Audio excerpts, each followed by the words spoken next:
विशाख मास महत्तम अध्याय 22। हरे कृष्णा, राधे राधे। विशाख मास महत्तम के अध्याय 21 में राजा पुरुयशा की पावन कथा को सुन रहे थे। अक्षय तृतीया वाले दिन भगवान श्री हरि विष्णु ने उसे दर्शन दिए। अब आज इस अध्याय में हम भागवत भक्ति के लक्षण तथा वैशाख स्नान की महिमा और गंगा सप्तमी की महिमा की कथा सुनेंगे। शुरू करते हैं। एक समय सूत जी महाराज सबको भागवत भक्ति के लक्षण तथा वैशाख स्नान की महिमा बताते हुए राजा अम्बरीश और नारद मुनि का वृतांत सुनाते हैं। सूत जी महाराज कहते हैं, एक समय राजा अम्बरीश ने नारद जी से बोला, हे मुनिश्रेष्ठ, आप संपूर्ण लोकों पर अनुग्रह करने वाले हैं। आपने भगवान विष्णु के सगुण एवं निर्गुण ध्यान का वर्णन किया। अब आप भक्ति का लक्षण बतलाइए। साधुओं पर कृपा करने वाले हे देव ऋषि, मुझे यह समझाइए कि किस प्रकार मनुष्य को कब, कहां, कैसी और किस प्रकार की भक्ति करनी चाहिए। इसके बाद सूत जी बोले, राजाओं में श्रेष्ठ राजा अम्बरीश के ये वचन सुनकर देव ऋषि नारद जी को बड़ी प्रसन्नता हुई।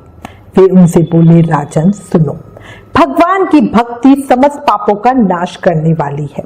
मैं तुमसे उस भक्ति का भली भांति वर्णन करता हूँ। भक्ति अनेक प्रकारों की बताई गई है। मानसिक, वाचिक, कायिक, लौकिक, वैदिक तथा आध्यात्मिक। ध्यान, धारणा, बुद्धि तथा वेदार्थ के चिंतन द्वारा जो भगवान विष्णु को प्रसन्न करने वाली भक्ति की जाती है उसे मानसी भक्ति कहते हैं, अर्थात मन से की गई भक्ति।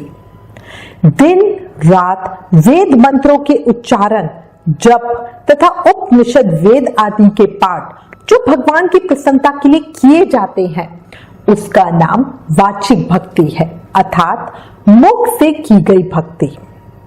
व्रत, उपवास और नियमों के पालन तथा पांचों इंद्रियों के संयम द्वारा की जाने वाली आराधना जो कि शरीर से साध्य होने के कारण कायिक भक्ति कही गई है। यह सब प्रकार की सिद्धियों का संपादन करने वाली है। पाद्य, अर्ध आदि उपचार, नृत्य, वाद्य, गीत, जागरण तथा पूजन आदि के द्वारा जो भगवान की सेवा की जाती है उसे लौकिक भक्ति कहते हैं। ऋग्वेद, यजुर्वेद और सामवेद के जप, संहिताओं के अध्ययन आदि तथा आविष्य की आहुति, यज्ञ यज्ञादि के द्वारा की जाने वाली उपासना का नाम वैदिक भक्ति है। द्विज पुरुषों ने अमावस्या, पूर्णिमा तथा विश्व योग जब दिन और रात बराबर हो, तुला और मेष की संक्रांति आदि के दिन जो याग करने का उपदेश दिया है वह वैदिक भक्ति का साधक है। अब मैं योग जन्य आध्यात्मिक भक्ति का वर्णन करता हूं, सुनो। योगज भक्ति का साधक सदा अपनी इंद्रियों को संयम में रखकर प्राणायाम पूर्वक ध्यान किया करता है, विषय से अलग रहता है। वह ध्यान में देखता है भगवान का मुख अनंत तेज से उद्दीप्त हो रहा है। उनकी कटी के ऊपर भाग तक लटका हुआ यज्ञोपवीत शोभा पा रहा है। उनका शुक्ल वर्ण है, 4 भुजाएं हैं। उनके हाथों में वरद और अभय की मुद्राएं हैं। वे पीत वस्त्र धारण किए हुए हैं। उनके नेत्र अत्यंत सुंदर हैं। वे प्रसन्नता से परिपूर्ण दिखाई देते हैं। हे राजन, इस प्रकार योग युक्त पुरुष अपने हृदय में परमेश्वर का ध्यान करता है। जैसे प्रज्वलित अग्नि लकड़ी को भस्म कर डालती है, उसी प्रकार भगवान की भक्ति मनुष्य के पापों को नष्ट कर देती है। भगवान श्री विष्णु की भक्ति साक्षात सुधा का रस है, संपूर्ण रसों का एकमात्र सार है। इस पृथ्वी पर मनुष्य जब तक उस भक्ति का श्रवण नहीं करता, उसका आश्रय नहीं लेता, तभी तक उसे सैकड़ों बार जन्म, मृत्यु और जरा के आघात से होने वाले नाना प्रकार के दैहिक दुख प्राप्त होते हैं। यदि महान प्रभावशाली भगवान अनंत का कीर्तन और स्मरण किया जाए तो वे समस्त पापों का नाश कर देते हैं। ठीक उसी तरह जैसे वायु मेघ का तथा सूर्यदेव अंधकार का विनाश कर डालते हैं। राजन, देव पूजा, यज्ञ, तीर्थ, स्नान, व्रतानुष्ठान, तपस्या और नाना प्रकार के कर्मों से भी अंतकरण की वैसी शुद्धि नहीं होती जैसे भगवान अनंत में ध्यान करने से होती है।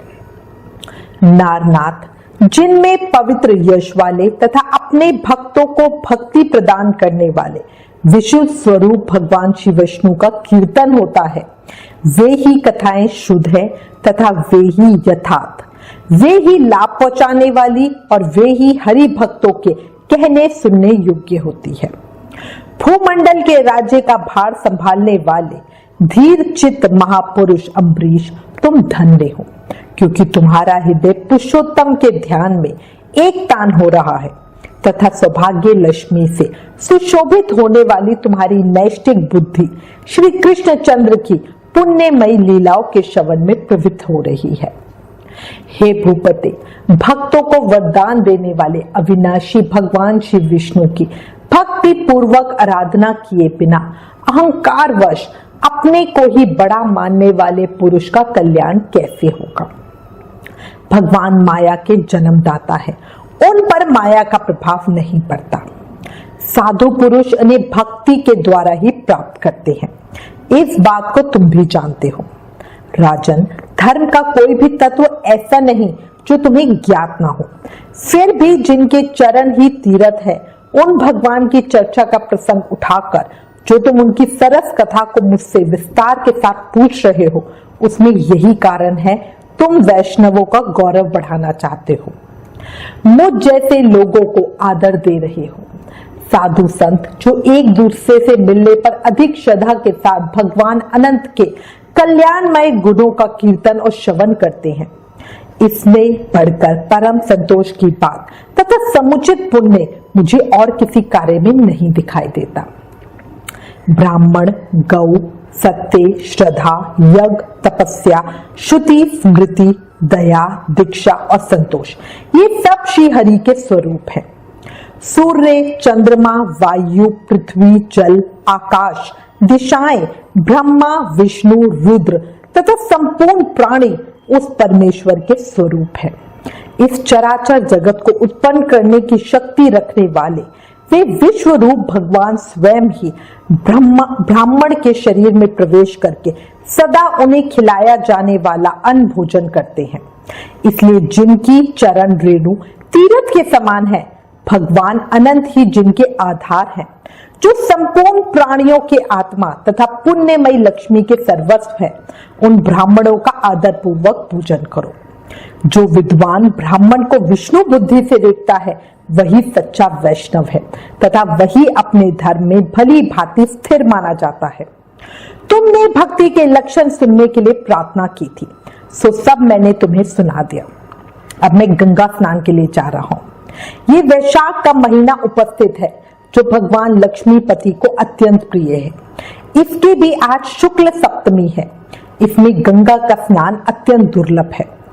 पूर्व काल में राजा जनू ने वैशाख शुक्ल सप्तमी को क्रोध में आके गंगा जी को पी लिया था और फिर अपने दाहिने कान के छिद्र से उन्हें बाहर निकाला था। अतः जनू की कन्या होने के कारण गंगा जी को जाह्नवी कहते हैं। इस तिथि को स्नान करके जो आकाश की मेखला भूत गंगा देवी का उत्तम विधान के साथ पूजन करता है, वह मनुष्य धन्य एवं पुण्य आत्मा है। जो वैशाख शुक्ल सप्तमी को विधि पूर्वक गंगा में देवताओं और पितरों का तर्पण करता है, उसे गंगा देवी कृपा दृष्टि से देखती है तथा वह स्नान के पश्चात सब पापों से मुक्त हो जाता है। वैशाख के समान कोई मास नहीं तथा गंगा के सदृश दूसरी कोई नदी नहीं। इन दोनों का संयोग दुर्लभ है। भगवान की भक्ति से ही ऐसा संयोग प्राप्त होता है। गंगा जी का प्रादुर्भाव भगवान विष्णु के चरणों से हुआ है। वे ब्रह्मलोक से आकर भगवान शंकर के जटाजूट में निवास करते हैं। गंगा समस्त दुखों का नाश करने वाली है। वे अपने सतोत्रों से निरंतर प्रवाहित होकर तीनों लोकों को पवित्र करती रहती हैं। उन्हें स्वर्ग पर चढ़ने के लिए सीढ़ी माना गया है। वे सदा आनंद देने वाली, नाना प्रकार के पापों को हरने वाली, संकट से तारने वाली, भक्त जनों के अंतकरण में दिव्य प्रकाश फैलाने की लीला से सुशोभित होने वाली है। सगर के पुत्रों को मोक्ष प्रदान करने वाली, धर्म मार्ग में लगाने वाली तथा 3 मार्गों से प्रवाहित होने वाली है।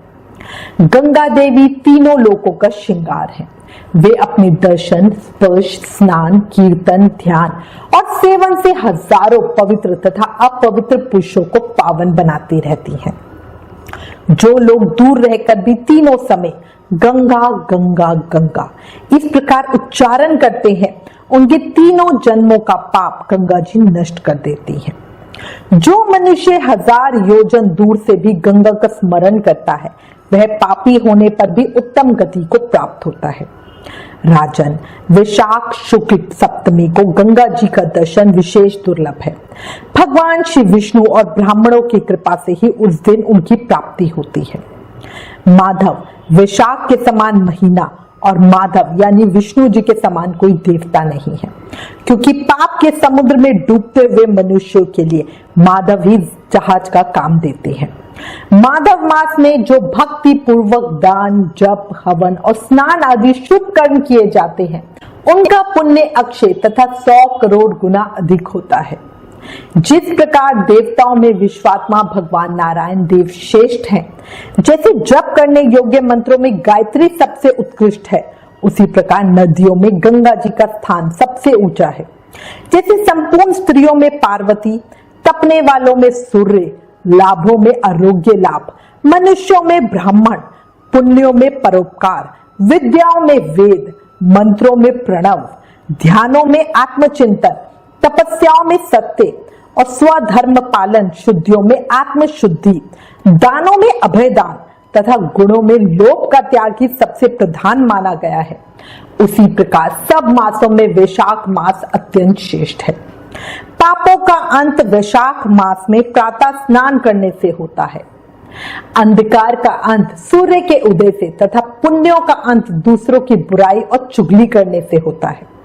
राजन, कार्तिक मास में जब सूर्य तुला राशि पे स्थित हो, उस समय जो स्नान, दान आदि पुण्य कार्य किया जाता है, उसका पुण्य परात गुना अधिक होता है। माघ मास में जब मकर राशि पे सूर्य हो, तो कार्तिक की अपेक्षा भी 1000 गुना उत्तम फल प्राप्त होता है। और वैशाख मास में मेष की संक्रांति होने पर माघ से भी 100 गुना अधिक पुण्य होता है। वे ही मनुष्य पुण्यात्मा और धन्य है जो वैशाख मास में प्रातः काल स्नान करके विधि विधान से भगवान लक्ष्मीपति की पूजा करते हैं। वैशाख मास में सवेरे का स्नान, यज्ञ, दान, उपवास, हविष्य, भक्षण तथा ब्रह्मचार्य का पालन, ये महान पातकों का नाश करने वाले हैं। राजन, कलयुग में वैशाख की महिमा गुप्त नहीं रहने पाएगी, क्योंकि उस समय वैशाख स्नान का महत्व अश्वमेघ यज्ञ के अनुष्ठान से भी बढ़कर है। कलयुग में परम पावन अश्वमेघ यज्ञ का अनुष्ठान नहीं हो सकता। उस समय वैशाख मास का स्नान ही अश्वमेघ यज्ञ के समान विहित है। कलयुग के अधिकांश मनुष्य पापी होंगे, उनकी बुद्धि पाप में ही आसक्त होगी, अतः वे अश्वमेघ के पुण्य को, जो स्वर्ग और मोक्ष रूप फल प्रदान करने वाला है, नहीं जान सकेंगे। उस समय के लोग अपने पापों के कारण नरक में पड़ेंगे। अतएव कलयुग के लिए अश्वमेघ का प्रचार कम कर दिया गया और उसके स्थान पर वैशाख मास के स्नान का विधान किया गया। वैशाख मास महत्तम अध्याय 22 संपूर्ण। कल अध्याय 23 में आगे की कथा सुनेंगे। ज्यादा से ज्यादा नाम जाप करो। याद रखो, कलयुग केवल नाम आधार। हम सिर्फ नाम जाप करके ही भक्ति, शक्ति, मुक्ति पा सकते हैं।